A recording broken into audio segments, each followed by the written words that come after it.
The Gateway brings you the day's news each weekday from around the St. Louis region and the state capitals in Jefferson City. Our schools are accredited. We don't need this bill. And Springfield. How many more years must pass before lawmakers see time is of the essence? I'm Abby Larico. Join me each weekday for The Gateway on the STLPR app or wherever you get podcasts. From St. Louis Public Radio. This is the Politically Speaking Hour on St. Louis on the Air. I'm Jason Rosenbaum. Later in the hour, we'll talk to voters in Missouri and Illinois who feel compelled to remain involved in this presidential election, even though neither Donald Trump nor Kamala Harris are paying much attention to the states. We'll also catch up with Gabe Fleischer, a St. Louis County native who first started writing about politics when he was 9 and now produces political journalism through the online platform Substack. But first, one of the wildest and most competitive Missouri primaries this year was for Secretary of State, an office that serves as the chief elections officer for the Show Me State. 8 Republicans sought to succeed Secretary of State Jay Ashcroft, who made an unsuccessful gubernatorial bid. Despite not having the most money or the flashiest social media strategy, State Senator Denny Hoskins emerged as the winner of the primary. And since moving on to the general election, Hoskins provoked more attention for his campaign platform to hand count ballots instead of using tabulating machines. I just think that hand counting ballots is the very simplest, safest way to go back to. And yes, I filed a bill to go back to hand counting ballots. Would it require some more manpower in order for us to do that? Most certainly. But I think overall it would be safer than our election machines. This plan is provoking alarm among election officials in Missouri who contend that Hoskins' plan won't actually make elections more secure and could delay when results are known to the public. 2 officials who have expressed those concerns are here with me in studio.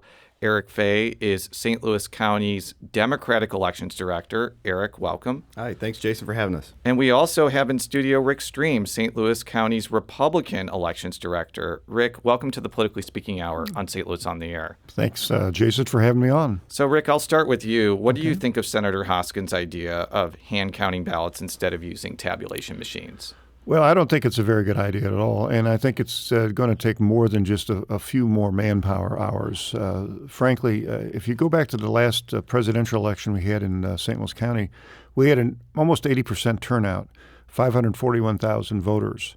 On each ballot, there were 45 items, so 541,000 times 45 is 345,000 different marks on a ballot. It would take us weeks to count those, each one of those ballots and each one of those races. And frankly, the results would not be nearly as accurate as our machine counts. We do hand count audits after every election on 5% of our precincts. They always match what the machine tally was. So I think it's a bad idea. Yeah, and Eric, can you talk more about the audits that involve hand counting? When I talked with Greene County Clerk Shane Scholler on Politically Speaking a couple months ago, he mentioned that is a regular part of the election process.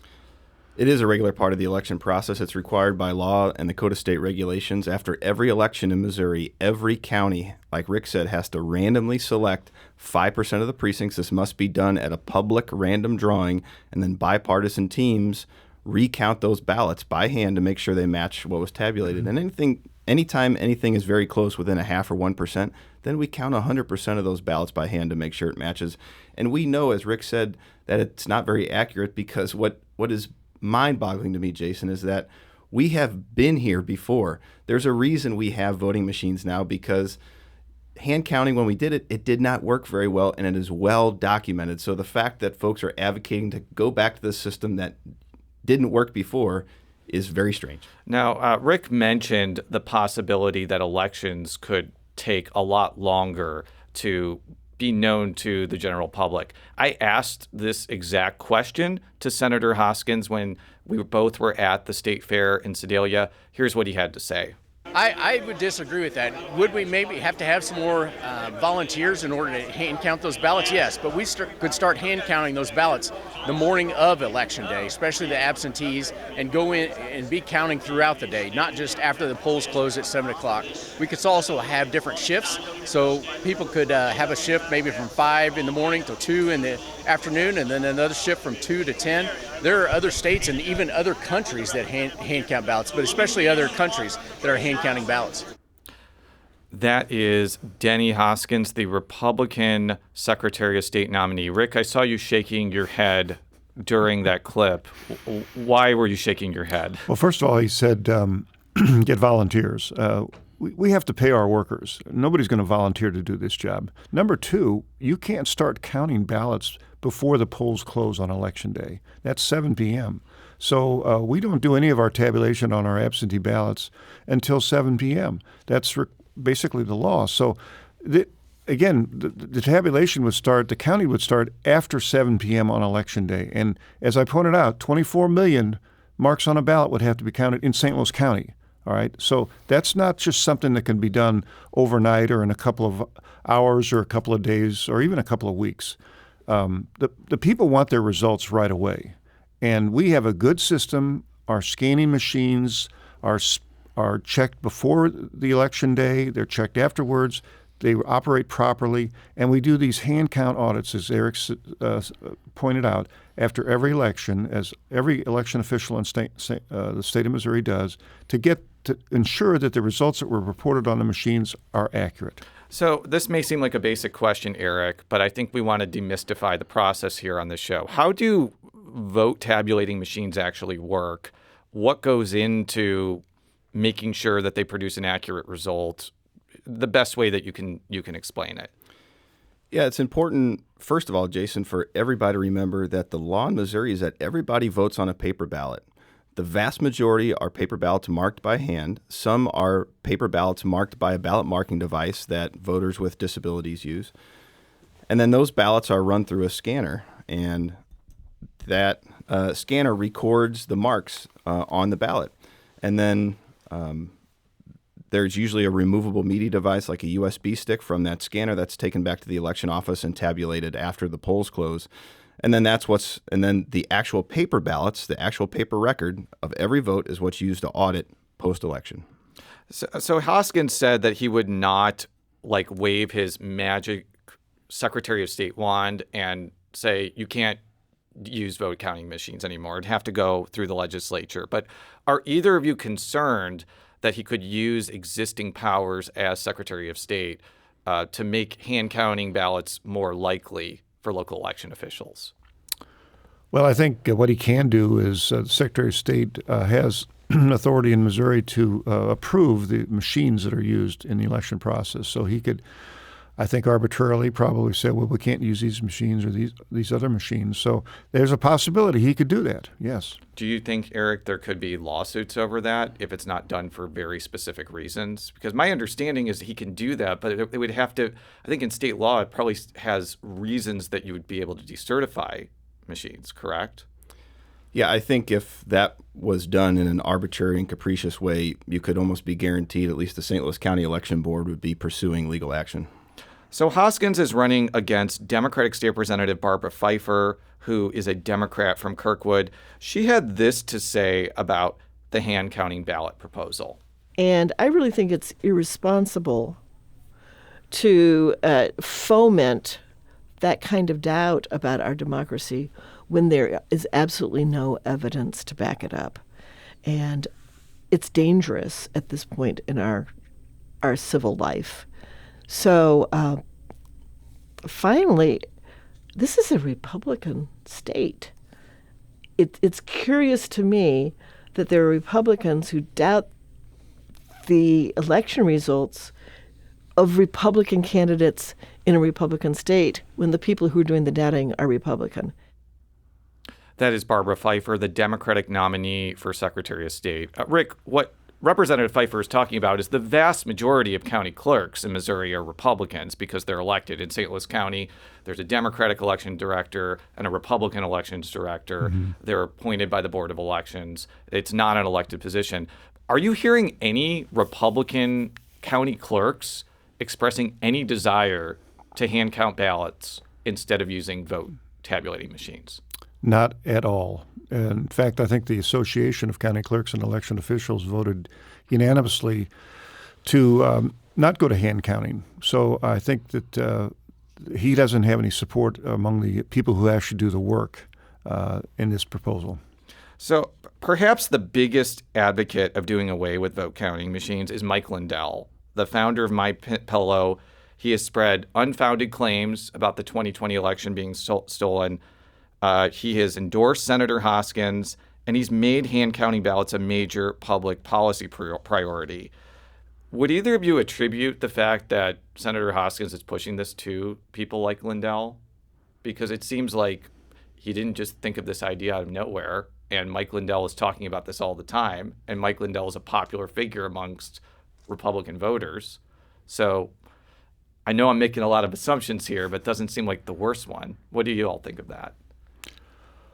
Well, I think Denny, and again, I served with Denny in the House, and he seemed like a reasonable person back then. And this is just an idea he has that I think is, frankly, purely political to get elected in a Republican primary. That's what I'll say about it. There's no basis whatsoever for him to believe this, and but some people seem to think that this is going to solve a lot of problems, but it's not. It's in Missouri, we have a good system already in place that protects the vote of the people, and it's hand counting ballots will not make it any more accurate, will not make it any more fast. I mean, it's going to delay the results tremendously. So I think it's a bad idea. And Eric, do you hear from voters who may be on the Republican persuasion demanding the St. Louis County Board of Elections start hand counting ballots? We've heard from a few. I think there's kind of a small dedicated group of folks in the state of Missouri that are advocates for that. And one, I don't know how it's come up, but one common refrain I've heard from some of these folks is, well, France does it. They count the ballots by hand and they have a result, pretty quickly. Well, as Rick mentioned, in France and in most other countries, they're voting on just one thing on Election Day. In the United States and in St. Louis County, the ballot's going to be 40 to 45 races long this November. So you multiply that, we would count just about as many votes in St. Louis County as they do in the entire country of France at the last French parliamentary election. So we're talking about apples and oranges here. Matt from STL asked, for hand counting, what would prevent volunteers from tampering with the ballots? Now, let's be clear. St. Louis County runs a very efficient and good election board, but I could see a situation where in smaller counties that could happen. I could see that happening in bigger counties. Like there could be volunteers in St. Louis County or St. Louis City that have unscrupulous motives. What do both of you think about that? I'll take that first if you don't mind, Rick. No, sure. I mean, Matt, I think you said his name is very astute. When Senator Hoskins introduced this bill, I went back and did some research. I looked up articles from the Old Globe Democrat and the Post-Dispatch from the 1950s when Missouri's legislature passed the first law to allow voting machines in the state of Missouri.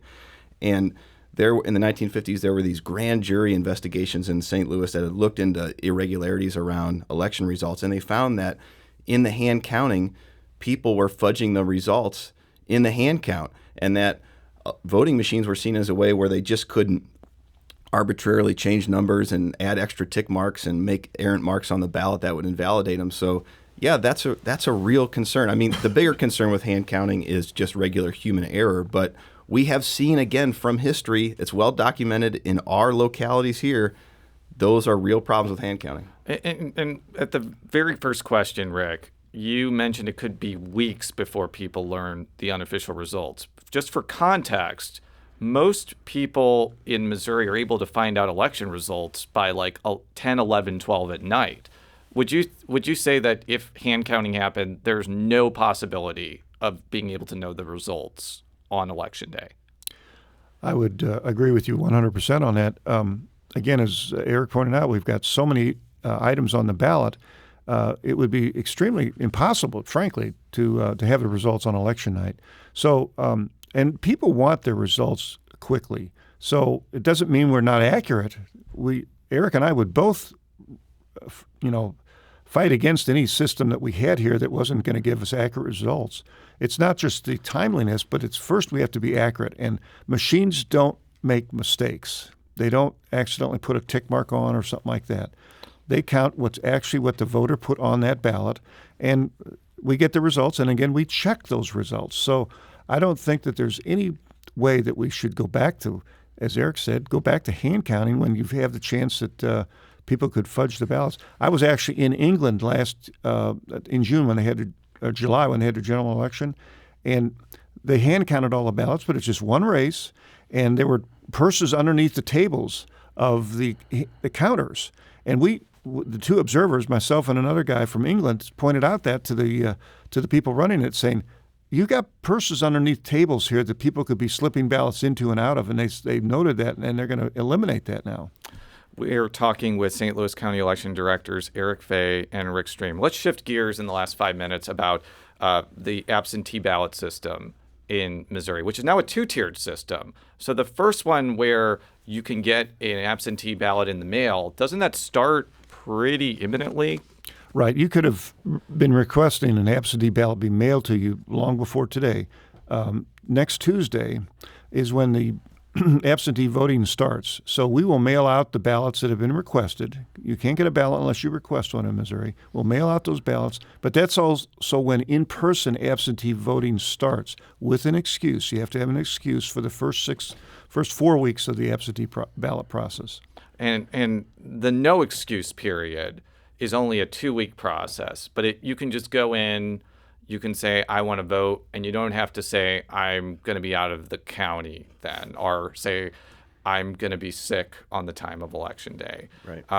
Can you talk more about that and how that's going to work? Yeah. What you mean, Jason, is you don't have to lie to us anymore if you want to come vote before Election Day. So we have, since that law was passed in 2022, we have seen increasing popularity amongst the voters of St. Louis County. So for this election in November, during that 2-week period, we will have 14 locations across St. Louis County where any St. Louis County voter can go and cast their ballot beforehand. Wasn't it only 5 or 6 in 2022? Mm-hmm. So it's gone up from 14. Why did the election board decide to increase the amount? Is it because it's a presidential election, I would imagine? Well, frankly, voter demand. I mean, we were overwhelmed at a couple locations prior to November 2022, and Rick and I looked at each other across the table one day and said, we need to have more of these locations next time around. What is kind of the fervor for absentee voting this cycle? In 2020, it was a clear outlier because of the COVID pandemic. I think 40% of the votes were either mailed back or in-person absentee. Is it expected that it's going to be much lower this time around? Well, I would say it is expected to be lower, where the demand for absentee ballots to be mailed out is much lower. It's about half or maybe less. So that will be a factor. However, to Eric's point, with this no excuse absentee, early voting now, I think we're going to get a large turnout from that. We've seen that in a couple of elections, too. Well, I actually did in-person no excuse absentee voting for the primary, I think about 2 weeks before. I went to UMSL to do it. It was pretty empty.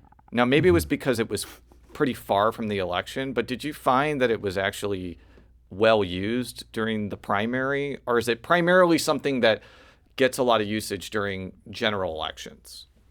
Well, unfortunately, our UMSL polling location is the least utilized of all the early voting locations. We would love for more utilization of that location. It is a great facility, but we saw the highest utilization rates in the Clayton area at the library in Clayton and out at the Daniel Boone Library in Ellisville. So it seems like the mid to West County folks are really keen in on the early voting. So a couple of questions, though. If you vote through the mail, do you have to get it notarized still? I know that was something that was a big point of contention in 2020. Can you talk about that aspect of it? Sure. There are 6 reasons to vote absentee by mail as part of that process. All of them require a notarization, except for if you're disabled or handicapped, or you're caring for somebody who's physically disabled or handicapped. And then if you vote in person absentee with an excuse or without an excuse, you do need to bring some sort of photo identification from a governmental entity. Eric, can you talk about that in the last 30 seconds we have here? Yes, Missouri's voter ID law is very strict and specific. You must bring a Missouri driver's license or Missouri non-driver's license, a U.S. passport, or a U.S. military ID. Otherwise, you're going to have to use a provisional ballot. Rick Stream is the Republican Director of Elections for St. Louis County, and Eric Fey is the Democratic Director of Elections for St. Louis County. And as a reminder, Election Day this year is November 5th. Thank you both for joining us to talk about the important issues we're dealing with in this critical election. Thanks, Jason. Yeah, thank you. When we come back, we'll talk with Missouri and Illinois residents about why they plan to donate money and time to help presidential candidates in states that are not in play this November. This is the Politically Speaking Hour on St. Louis on the Air.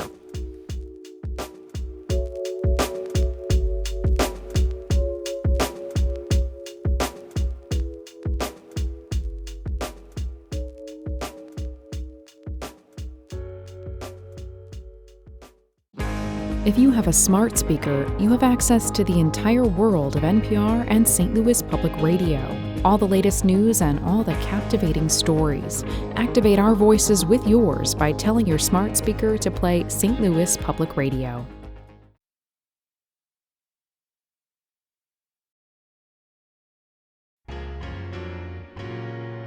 Welcome back to the Politically Speaking Hour on St. Louis on the Air. I'm Jason Rosenbaum. Coming up, we'll talk with St. Louis County native Gabe Fleischer about Wake Up to Politics.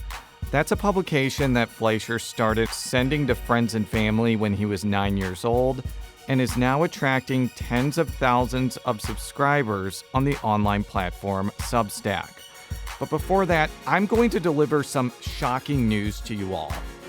Donald Trump will likely win Missouri's electoral votes, while Kamala Harris will prevail in Illinois. Okay, I'm not going too far out on a limb here. There has not been a single moment during the 2024 election cycle where the presidential ticket in Missouri wasn't safe for Republicans, and Illinois wasn't a lock for Democrats. In fact, there are only 7 states that are considered in play in this election: Michigan, Wisconsin, Pennsylvania, Nevada, Arizona, North Carolina, and Georgia. But Missouri being left out of the swing state mix has not stopped people like Paul Scott from helping Trump's efforts in the Show Me State. Scott owns a construction company in Odessa, Missouri, which is right outside of Kansas City. And he spent a lot of time this year putting up big Trump signs along Interstate 70. Scott is not doing this because Trump is in any danger of losing Missouri or ruby red Lafayette County. Rather, he wants to send a message to people who travel through the state. All those tags that I see that are from other states going, I think we have over 60,000 a day that drives by here on I-70. A lot of them are charter buses or vans full of people. I just think there's so many people that we could reach that say, okay, there's someone else that thinks like we do. Or maybe even, they don't even ever see a Trump sign, these other states. Missouri has not had a competitive presidential election since 2008. And the last time Illinois was up for grabs for Republicans was in 1988. Having grown up in Illinois, I am well aware that it took a long time before Democrats started not only winning, but straight up dominating statewide elections.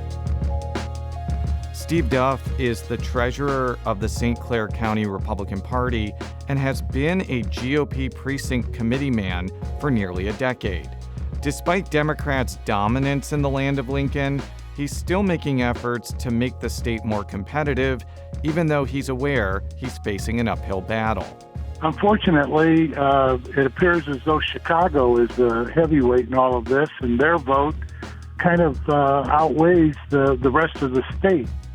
There are plenty of reasons why Illinois and Missouri are not swing states anymore, but a lot of it comes down to how parts of the state shifted over the past few decades.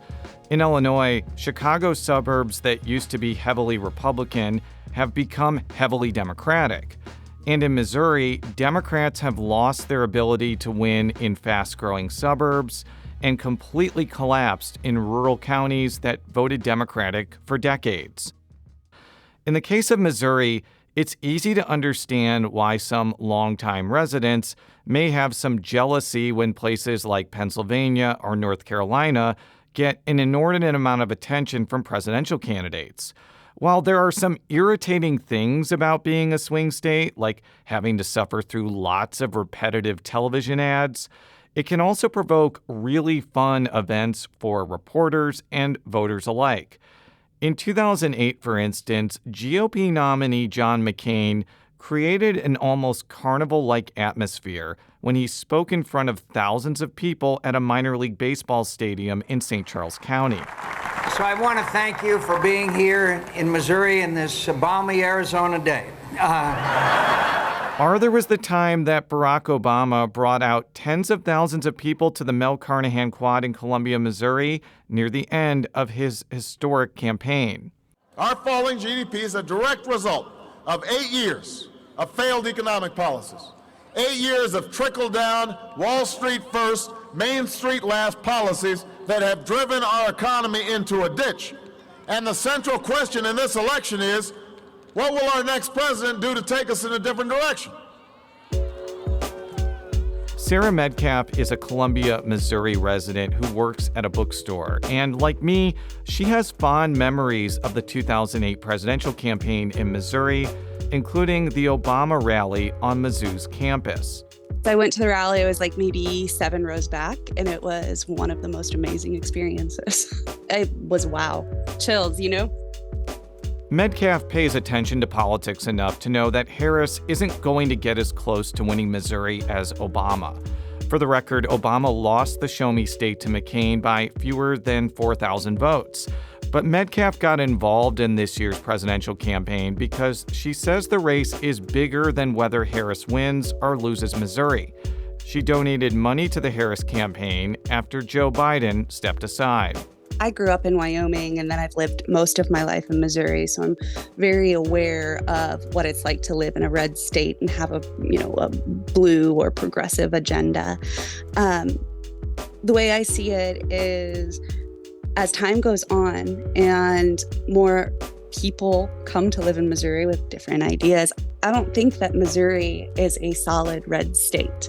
I think that it has the opportunity to go purple, but I also think that it's going to take time and effort from people like me and from other progressives who live here to keep showing up. Metcalf is on to something here. Even though Trump is going to win Missouri and Harris is going to win Illinois, the outcome could have an impact on statewide and legislative races. That's certainly why St. Clair County Republican Party Chairman Michael Butler wants to get Republican voters to the polls in the Metro East to cast their ballots for Donald Trump. So it brings a lot of excitement. It brings a lot of energy, which is something that we're looking to capitalize on because, that excitement impacts those down ballot races as well, like state rep and state senate, things like that. Butler, like fellow St. Clair County Republican Steve Duff, wants to make sure their voices are heard, even though it won't make a difference when it comes to Illinois' electoral votes. They say casting a ballot for Trump is about sending a message to make sure their values are represented. Back in Missouri, St. Louis resident Joe Trammell donated money to Harris. He says he's interested in the presidential race for a pretty straightforward reason. The outcome does have an impact on his life and the lives of his neighbors. There is more than Missouri, right? Obviously, I live in Missouri. I've lived in Missouri my entire life. I ache for the day that we might get a candidate or a set of candidates that feel like they're a little bit more substantial or have more of a chance in the state. But, the state of Missouri isn't like the only thing going on. I do care about the presidency. I do care about who's at the head of the executive branch and the kinds of decisions they're making at the federal level. But there are other reasons people donate money or contribute time to presidential campaigns besides policy or down-ballot impact. GOP political consultant Greg Keller says that there are also cultural impulses that pull people in non-swing states to contribute to the presidential candidate of their choice. American politics, like politics everywhere, is tribal, and people are members of a particular political team, and they want to take part in that, whether it matters in their own particular state or not. They want to feel as if they are part of that fight. Also, with the advent of technologies on campaigns, you can make phone calls into other states. If I'm sitting here in Missouri and I'm a liberal Democrat, even though Democrats are going to lose Missouri this year, I can work with a campaign with their technology to actually make phone calls into a Florida, into a North Carolina, into a Georgia. So I think that interests people. I also think it's just so top of mind for people right now. I mean, turn on the radio, turn on the TV. You're inundated. Turn on the news. You're inundated with this information at all times. And I think it just creates this kind of echo chamber where people want to be involved.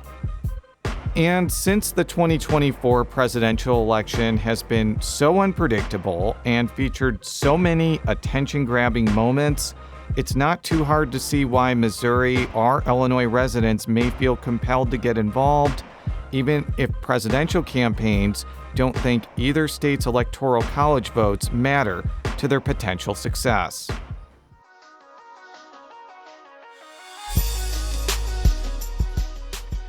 Coming up, we'll talk with political journalist Gabe Fleischer, who we first profiled in 2013 when he was a 12-year-old middle schooler at Brittany Woods Middle School in University City.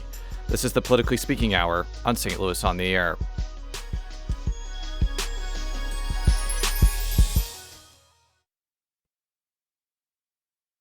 Welcome back to the Politically Speaking Hour on St. Louis on the Air. I'm Jason Rosenbaum.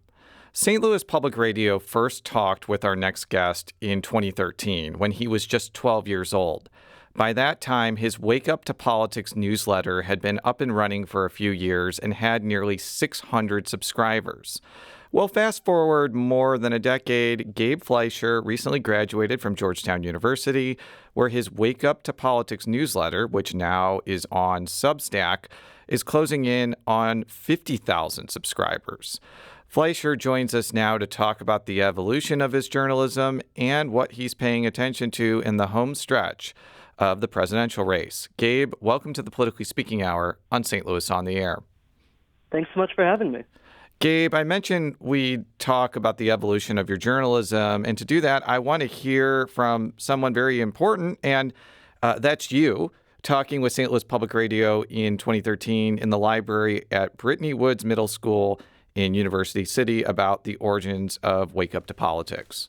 I started this sending it to my mom, and just because I've always been really interested in politics, and it kind of grew from there as my mom sent it to her parents and our family and friends, and I just think it's really important to inform people about what's going on, about their government, and so I've been doing it ever since to larger and larger audiences. So, Gabe, hearing yourself from 2013, what comes to your mind when you think of how far you've come since that point in time? Well, it's weird to hear myself for starters. It's weird to hear my voice from. That was obviously a long time ago, though I do remember talking to you in the library, as long ago as it was. I don't know. I mean, it's definitely weird to think back. It's been quite a journey. It's been certainly an unusual journey through journalism. I don't know if you had told me then that I'd still be doing the newsletter now, 11 years later. I don't know if I quite would have believed you. Certainly would not have believed I've been able to have the audience that I've had, been able to have the experience that I've had. I don't know that I would have believed I'm here in D.C., covering in person, the institutions of government that I kind of followed so closely from St. Louis when I was so young. So it is pretty crazy to kind of think back and think of the trajectory. So if you are not one of the almost 50,000 subscribers to Wake Up to Politics, can you describe it for people who may not have heard of it before? Yeah, for sure. So Wake Up to Politics, it's a daily email newsletter, like you said, coming through Substack, comes out every weekday morning, basically covering national politics, trying to cover politics, certainly from a nonpartisan angle, trying to cover it, from not as a dramatic standpoint as I think other news outlets, trying to take a bit more of a calmer tone, trying to focus on kind of bipartisanship, things getting done in Washington. I do every Friday. I did just this morning a feature on what Congress is actually doing, what's getting done, what are kind of the bipartisan pieces of legislation that are getting through, the kind of substantive legislation that might not be, as flashy or partisan, but is actually kind of making a difference in people's lives that aren't getting as much coverage. That's a big feature of the newsletter that I focus on every day, and especially every Friday. But it's kind of just trying to cover politics from that kind of angle, to trying to give people a place where they can stay informed and follow what's going on in national politics, but not in a way that makes them feel so exhausted or angry or depressed all the time, even though obviously there can sometimes be a lot of depressing stuff going on. As a former state government reporter who covered the legislature in Jefferson City, I'm curious about what your process is for writing about Congress, given that the House and Senate operate in kind of an opaque and confusing manner. Like, how do you go about doing what you do when you write about Congress? It's a great question. I mean, it's a mix of things. It's a mix of, I'm able to sometimes I will go to Congress, and, the nice thing about, Congress, as opaque as it can be sometimes, if you're there in the halls of the House and Senate, the members of Congress, there is a pretty free-flowing atmosphere where members will talk to reporters. You can kind of go and do reporting that way. I was just at the Capitol yesterday, actually not covering a vote or anything, but covering something called the Congressional Hackathon, which was an event going on, kind of a symposium focused on kind of ways to make Congress work better. So I was covering that just yesterday on the Hill. So sometimes it's that, but sometimes it's honestly not even focused on, kind of talking to members themselves, but just looking what's going on the floor. I spend a lot of time looking at the congressional record, kind of paging through, trying to find these kinds of more little noticed pieces of legislation that can have a big impact. And then I try to read the bills myself. I see what's going on in them, try to reach out to the members' offices to try to talk to them about it, but then also trying to talk to outside groups and advocates, trying to learn more about what these bills will do. Like I said, I wrote a piece this morning about some of the bills that have passed this past week. I wrote about a child welfare bill that will really kind of overhaul the foster care system. So I talked to activists this week who are working for that piece of legislation. I covered a bill that will kind of improve executive branch transparency. I was talking to some groups that are working on kind of good government groups working on those goals. So it's kind of covering it from all sorts of angles, both kind of inside the institution itself, but then also trying to look outside at who are the groups kind of putting pressure on them to get things done and what's actually moving through. Are you a one-man show here, or do you have some help in terms of like how you're able to functionally cover things like Congress? Yeah, it's just me, one-man show. That I salute your energy and enthusiasm there. I'm curious about how the Missouri delegation in the House and Senate is viewed by national political reporters. You mentioned the child welfare bill that came out of Ways and Means Committee Chairman Jason Smith's committee, and he's from Missouri. Would you say that Missouri's delegation makes an impact in Congress, or are they seen as kind of like an afterthought? I mean, I think there's certainly, I think it goes member by member. There's certainly, like you said, there's a few committee chairs from Missouri, including Chairman Smith, as you said, who, yes, was a big champion of that child welfare bill. That was like a year-long review from the Ways and Means Committee that resulted in that bill that Smith was very involved in. Obviously, Senator Hawley is fairly high profile. You see him. And again, to kind of go to, I think he's interesting because I think not just, gets a lot of headlines for, I think, kind of more partisan stuff, and he's certainly kind of like a go-to quote in terms of he's a close Trump ally, but also in terms of the coverage that I do in terms of bipartisan legislation. He's also had some very interesting partnerships on bipartisan pieces of legislation, including on banning congressional stock trading and stuff like that. He's worked with like John Ossoff on kind of unusual bedfellows on the left and right that he's worked with. Obviously, there was a lot of national coverage, as you know, and I know you covered it closely, of the Cori Bush race. She's certainly a member who has made a lot of waves down here. So I think it's member by member. I think there's probably some that fly under the radar more than others, but there's certainly ones. I mean, Ann Wagner, I think, is certainly known as somewhat of a workhorse, someone who also works on a lot of bipartisan pieces of legislation. So there's certainly members, Missouri members, who kind of pull their weight on Capitol Hill, I would say. I have a more mechanical question for you. Is it difficult to get members of Congress to speak to you, especially when the two chambers are in session? Because my stereotypical vision of covering Congress involves like dozens, if not hundreds, of reporters circling a lawmaker as they like walk to their next meeting.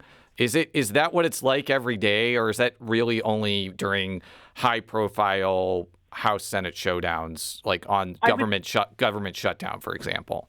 Yeah, I would say it's definitely exacerbated during those periods. I think there's definitely days you go to the Hill and it's a lot quieter, and there's, small circles of reporters trailing them, not quite as many as on other days, and also I would say varies member by member. I think sometimes, if you'll see someone, especially If you'll see like Joe Manchin or Kirsten Sinema at a time when they're like a key vote, you'll see huge scrums around them. But maybe if you want to talk to a member who isn't as flashy or getting as much attention, usually you'll see them kind of walking alone, and maybe you're able to catch them. So I would say it kind of depends. Certainly, in terms of that aspect of it, can be difficult just to kind of like make your voice be heard among the scrum. It's also, there's difficulties obviously coming from an independent news outlet. I think, the knowledge about kind of Substack news outlets is growing on Capitol Hill and across Washington, but it's still, there's certainly still a bias towards kind of more mainstream established news organizations.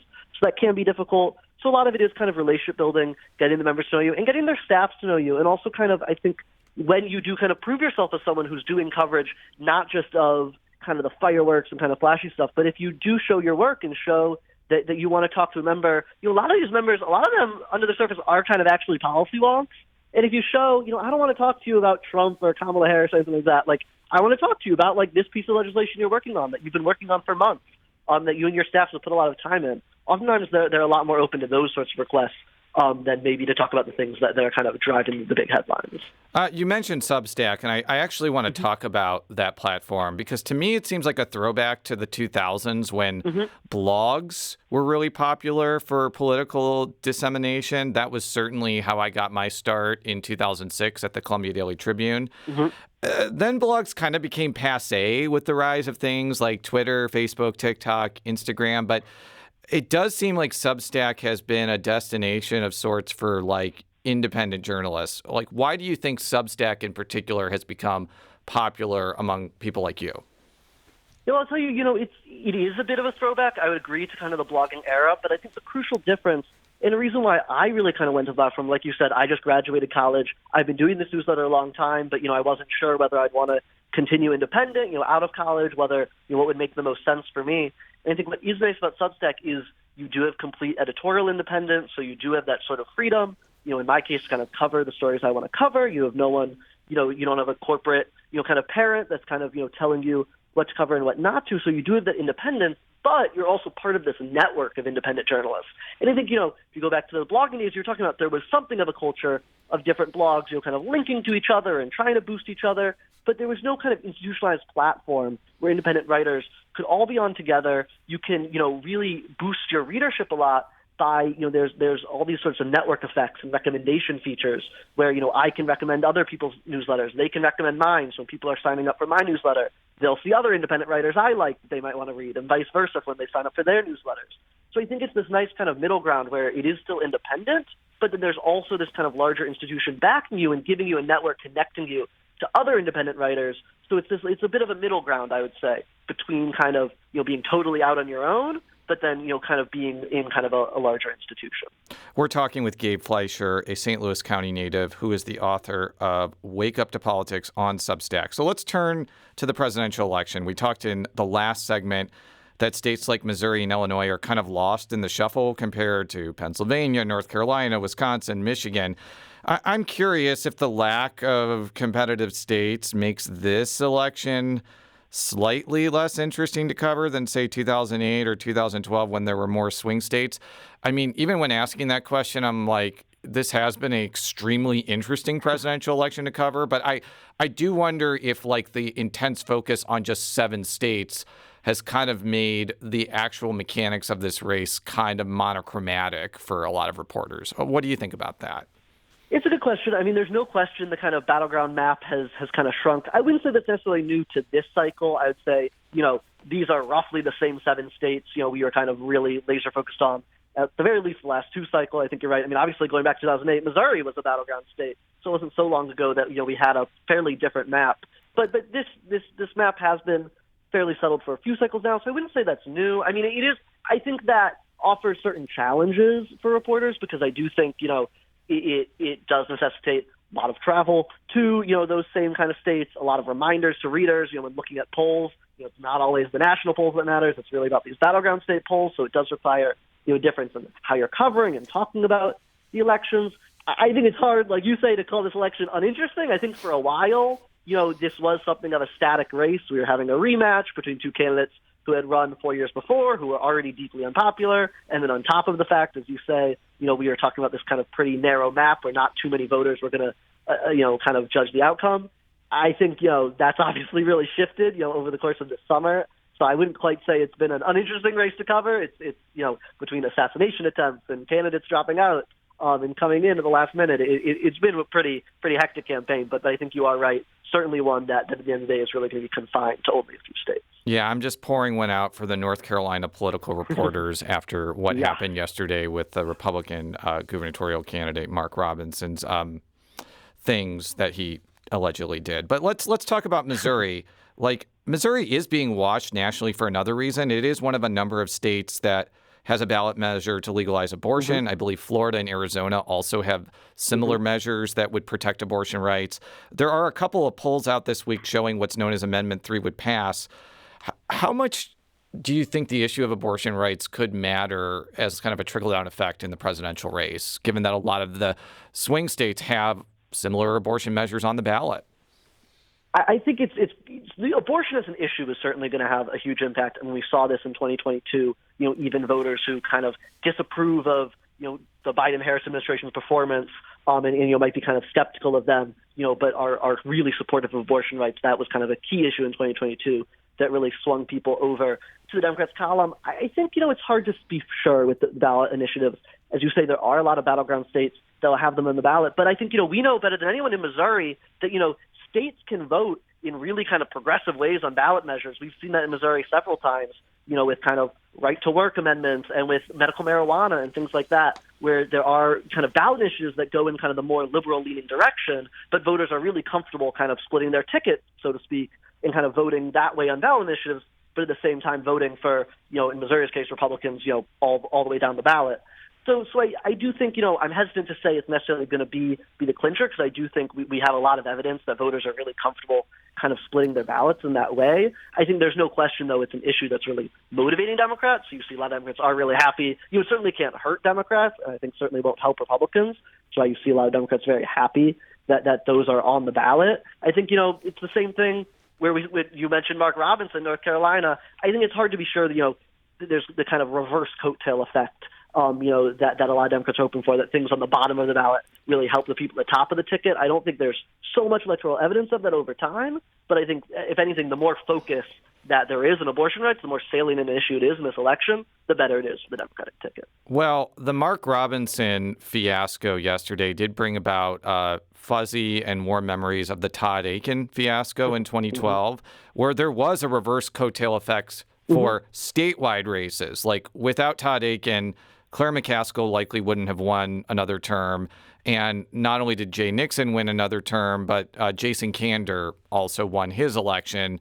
So I could see that happening in terms of the down ballot races. But it should be noted that Todd Akin imploded in a year that Mitt Romney won by 9 percentage points in Missouri. So I could see a scenario where that doesn't really play a role in whether Trump or Harris win. What do you think of my rambly but historic observation there? No, I think that's a really good connection. I do think it does bring up the point that I think often we do see voters kind of bifurcating between state and federal races, where voters might often go one way in terms of, kind of state elections, but will kind of feel differently about federal races, why you see oftentimes, in very blue states, for example, kind of Republican governors getting elected, but then at the same time, people voting differently for Congress or president. I was also kind of having Akin flashbacks. I think it's, especially as we saw yesterday, the state party is standing behind him, but we saw a lot of Republicans kind of quietly and not so quietly kind of trying to nudge him off the ballot, just like they did with Akin. I was also kind of getting flashbacks. I think it is quite analogous, and it is quite striking to me, to be honest, kind of 12 years later, because that Akin nomination caused so many conversations among Republicans about the type of candidates that they were nominating and the kind of candidate quality issue that we've seen cycle after cycle. And it is quite striking to see 12 years later, pretty much the same thing, that just like in that race, in a very winnable race, in a Democratic seat that is still Democratic-held governorship that is very winnable for Republicans, you see them nominating a candidate that even before what came out yesterday, we knew had a lot of vulnerabilities. So we already knew was a Holocaust denier. We already knew these kinds of, kind of crazy things, and yet was still nominated by the state party. I think you see Republicans kind of going through the same kind of cycle that we've seen cycle after cycle, and in many cases losing very winnable races because of the candidates they're nominated. There was a reason Claire McCaskill apparently chugged a beer after Todd Akin won the nomination in 2012, because she knew she had helped nominate the weakest candidate. But Gabe, thank you so much for joining us today. Gabe Fleischer is a St. Louis area native and the author of Wake Up to Politics. You can find his work or subscribe to his work at wakeuptopolitics.com. Gabe, thanks for joining us today. Thanks so much for having me.